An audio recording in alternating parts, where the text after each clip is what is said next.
इस कार्यकाल में माँ बहनों की इज्जत लूटी जाती थी, उस वक्त उनको इस योजना की चिंता नहीं हुई।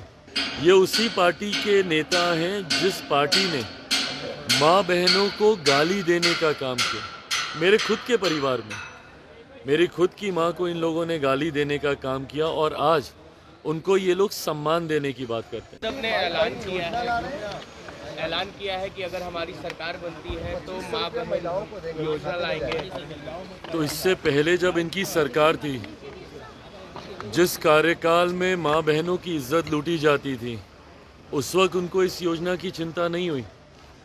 इन्हीं के परिवार के दो मुख्यमंत्री रहे, उस वक्त उनको इस योजना की याद नहीं आई। आज जब एनडीए शासित अलग अलग राज्यों में इस योजना को लागू किया गया है, तो उसी की नकल कर इनको इस योजना की याद आ रही है। ये उसी पार्टी के नेता हैं जिस पार्टी ने माँ बहनों को गाली देने का काम किया। मेरे खुद के परिवार में मेरी खुद की माँ को इन लोगों ने गाली देने का काम किया और आज उनको ये लोग सम्मान देने की बात करते हैं। हकीकत है, लाख प्रयास अब ये कर लें, बिहार की जनता का विश्वास ये लोग पूरी तरीके से खो चुके हैं।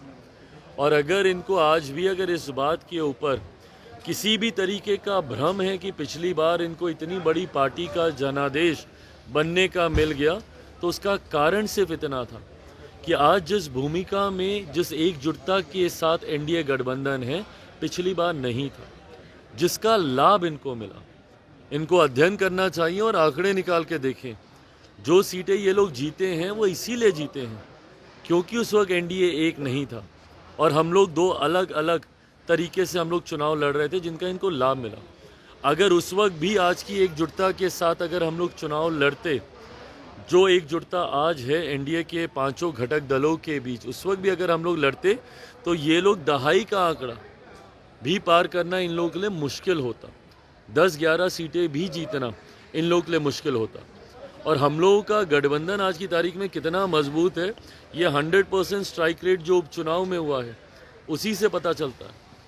ऐसी सीटें जिस पे ये लोग अपना आधिपत्य मानते थे, बेलागंज जैसी सीट, वो सीट हार गए। तरारी ये लोग हार जाते हैं। तो ये अपने में एक आई ओपनर है, ये अपने में एक रिफ्लेक्शन है कि 2025 विधानसभा के चुनाव में बिहार में क्या परिणाम आने वाले हैं।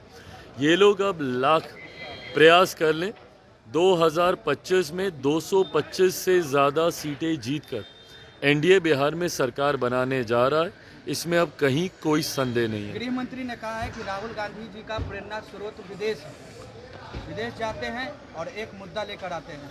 नहीं, तो बिल्कुल सही बात है। विदेशी मंच पर जितने सहज राहुल जी दिखते हैं, वो सहजता अपने देश में तो दिखती नहीं है।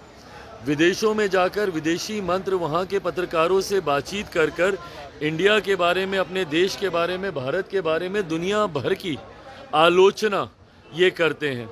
विदेशों में लंबे लंबे इनके कार्यक्रम, इनके दौरे रहते हैं। उस वक्त उनको ना भारत की याद आती है, ना भारतीयों की याद आती है। तो कल जो गृह मंत्री जी ने जो कहा है, उन्होंने पूरी सत्यता को सामने रखा है। और सरोस वाले मामले में तो अब तो ये साबित ही हो गया है कि कैसे विदेशों के माध्यम से ये लोग अपनी भावनाओं को, उनकी भावनाओं को हमारे देश में रखने का काम करते हैं। कहीं ना कहीं विदेश के लोग इनको चलाने का काम करते हैं। ये लोग बताएं ना, मेरिट्स पे अगर बात करनी है तो बात करें मेरिट पे। आप अडानी की बात करते हैं तो सरोस पे भी आप जवाब दीजिए ना। बताइए, क्या सोनिया जी एक ऐसे संगठन की उपाध्यक्ष नहीं है जिसकी फंडिंग सरोस के माध्यम से होती है? इन तमाम मेरिट्स पे बात करें। तो जब गृह मंत्री जी ये बात बोलते हैं कि विदेश से इनको डायरेक्शन मिलते हैं, तो क्या गलत है इसमें? प्रधानमंत्री का कल भाषण हुआ है लोकसभा में, क्या कैसे देखते हैं आप? भाई, प्रधानमंत्री जी ने एक बार फिर से इतिहास के उन पन्नों को टटोलने का काम किया है जो स्वाभाविक है विपक्ष को चुभते हैं। ये विपक्ष के कार्यकाल का ऐसा काला अध्याय है जिसको विपक्ष कतई याद नहीं करना चाहता।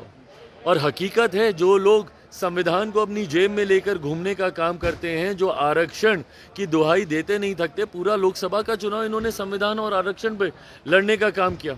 बताएं, क्या सन 75 में आपातकाल लगाकर इंदिरा गांधी जी के द्वारा संविधान की हत्या नहीं की गई थी? जो लोग आरक्षण की बात करते हैं, बताएं देश के प्रथम प्रधानमंत्री नेहरू जी ने क्या अलग अलग राज्यों के मुख्यमंत्री को पत्र लिखकर आरक्षण के खिलाफ अपने विचारों को नहीं रखा था? इडियट्स बोला गया था राजीव गांधी जी के द्वारा। जब वो प्रधानमंत्री थे उस वक्त उन्होंने इडियट्स कहा था, जो आरक्षण का लाभ लेकर आगे बढ़ने का काम करते हैं। क्या ये विचारधारा, ये सोच कांग्रेस की नहीं रही है? इन्हीं बातों का जब आईना प्रधानमंत्री जी दिखाते हैं विपक्ष को, तो विपक्ष को तकलीफ होती है, पर कांग्रेस को ज़रूरत है अपने इतिहास को टटोलने की।